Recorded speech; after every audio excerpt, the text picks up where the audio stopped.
नमस्कार, मैं हूं शशि।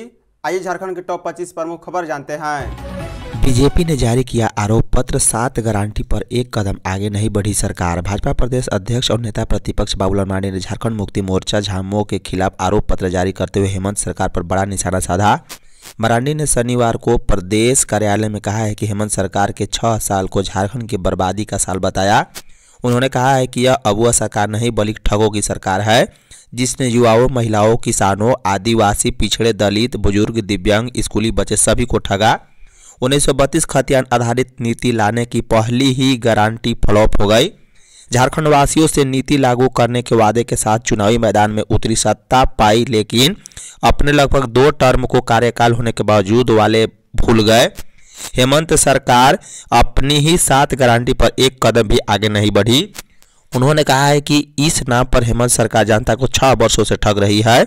यहाँ की भाषा संस्कृति का संरक्षण नहीं हो रहा, बल्कि 21वीं सदी में भी चंगाई सभा के नाम पर अंधविश्वास को बढ़ावा और संरक्षण देने में हेमंत सरकार जुटी है, जबकि कानून, डायन, ओझा, गोनी पर प्रतिबंध है।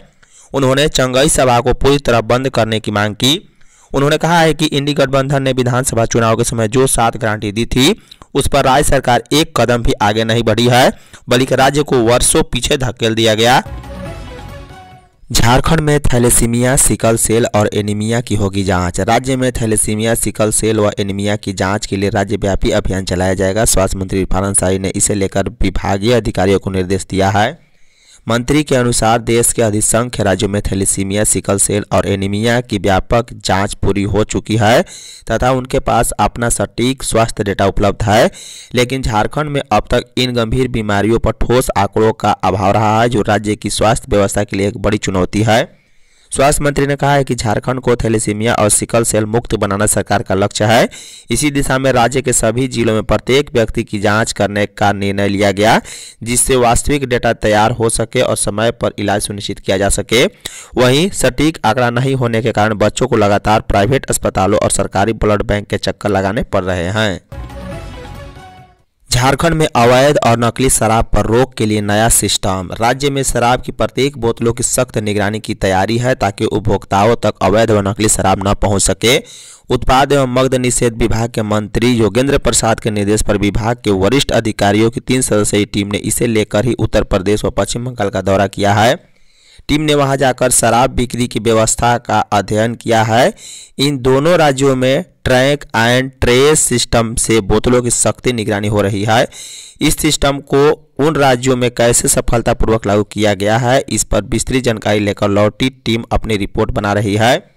उम्मीद है कि अगले हफ्ते तक इससे संबंधित रिपोर्ट मंत्री को मिल जाएगी। ट्रैक एंड ट्रेस सिस्टम के माध्यम से शराब की प्रत्येक बोतलों के QR को स्कैन कर उसका इतिहास पता किया जा सकेगा, जैसे शराब की वह बोतल किस गोदाम से कब निकली है, उसकी आपूर्ति किस जिले में की गई।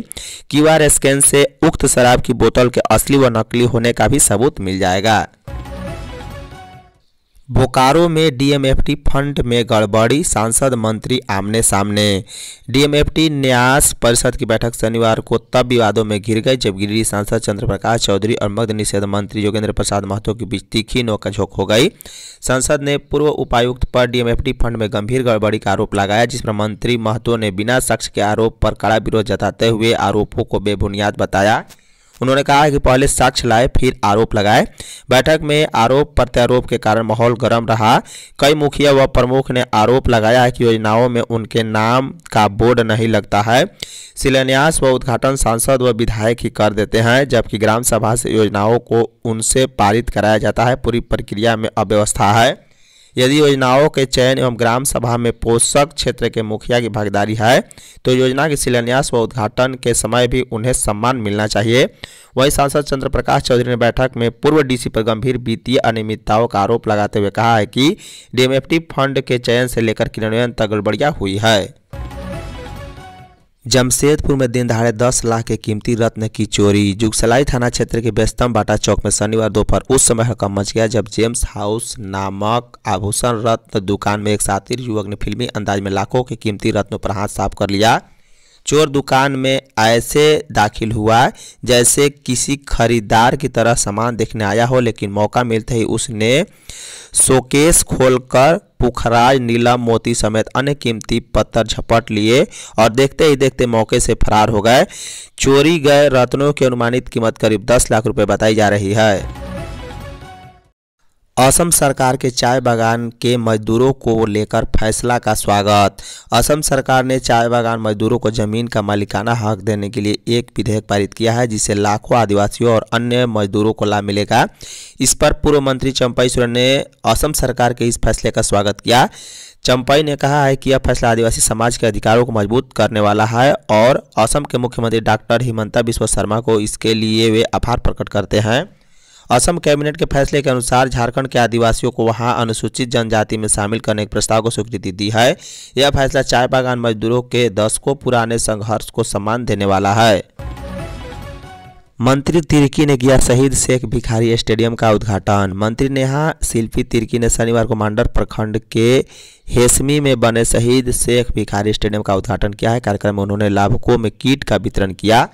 इस अवसर पर उन्होंने कहा है कि जब इरादा नेक हो तो रास्ता खुद ब खुद बन जाता है। शेख भिखारी स्टेडियम का जीर्णोद्धार इसका ताज़ा उदाहरण है। मंत्री ने कहा है कि कुछ माह पहले तक जिस स्टेडियम में आने से लोग कतराते थे, उसी स्टेडियम के मैदान पर हर कोई देखना चाहता है। मंत्री ने कहा है कि नए साल में इस स्टेडियम में एथलेटिक्स प्रतियोगिता का आयोजन किया जाएगा। इससे इसकी पहचान में 4 चांद लग जाएंगे। मंत्री ने कहा है कि हर दिन इस स्टेडियम में सैकड़ों युवा खिलाड़ी दौड़ने और खुद को स्वस्थ रखने के लिए पहुंचते हैं।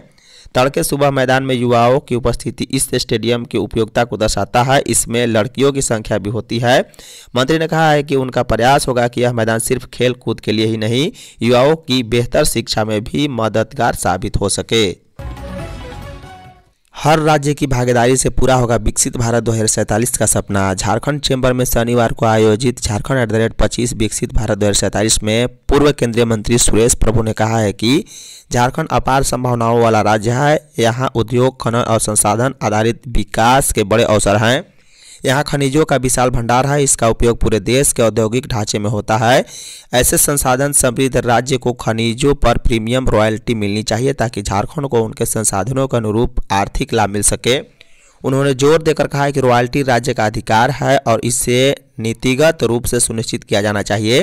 कहा है कि रेयर अर्थ विश्व की बड़ी चीज हो गई है। वित्त आयोग के साथ एक बैठक शीघ्र आयोजित की जाएगी, जिससे झारखंड के उद्योग जगत से जुड़े मुद्दों पर प्रभावी संवाद हो सकेगा।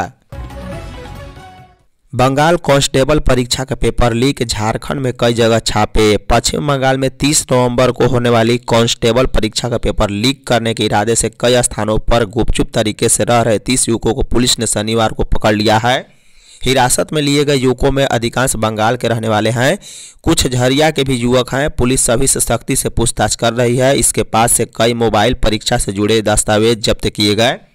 पुलिस ने गुप्त सूचना के आधार पर यह कार्रवाई की है। कार्रवाई के दौरान झरिया थानेदार शशि रंजन कुमार, तीसरा थानेदार सोमन कुमार और अलकडीहा ओपी प्रभारी ए रोशन, लोधना ओपी प्रभारी गौरव कुमार दल बल के साथ शामिल थे।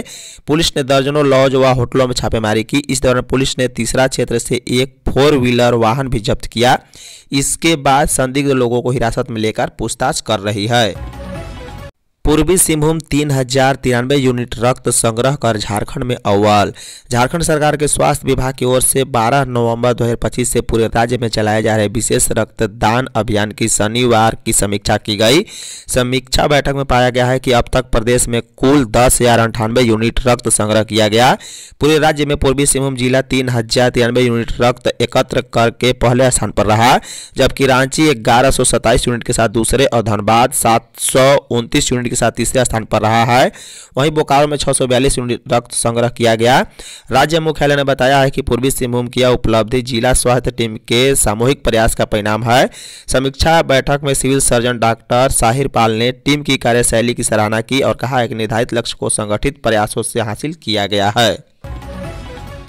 चाईबासा ब्लड बैंक में एचआईवी विवाद के बाद आपत्तिजनक शर्तें। चाईबासा सदर अस्पताल के ब्लड बैंक पर इन दिनों गंभीर आरोप लग रहे हैं। मरीजों और उनके परिजनों का कहना है कि ब्लड ट्रांसफ्यूजन से पहले उन्हें शपथ पत्र लिखवाया जा रहा है, जिसमें यह लिखना पड़ रहा है कि रक्त चढ़ाने के दौरान अगर कुछ भी होता है तो उसकी संपूर्ण जिम्मेदारी मरीज पक्ष की होगी।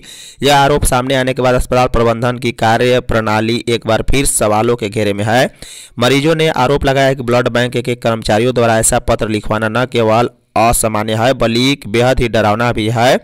परिजनों ने बताया कि अस्पताल में कामकाज के दौरान सामान्यतः एक मानक सहमति पत्र भरा जाता है, लेकिन हाल ही में जिस प्रकार का शपथ पत्र लिखवाया जा रहा है वह पूरी तरह अलग और गैर जरूरी प्रतीत होता है। एक मरीज के परिजन ने बताया है कि हम तो खून लेने आए हैं ताकि मरीज बच सके, लेकिन यहाँ तो पहले हमें ही जिम्मेदार ठहरा दिया जाता है। अस्पताल में इलाज होने के बावजूद हर जोखिम हम पर क्यों डाला जा रहा है। गिरिडीह पुलिस ने 5 शातिर साइबर अपराधियों को दबोचा।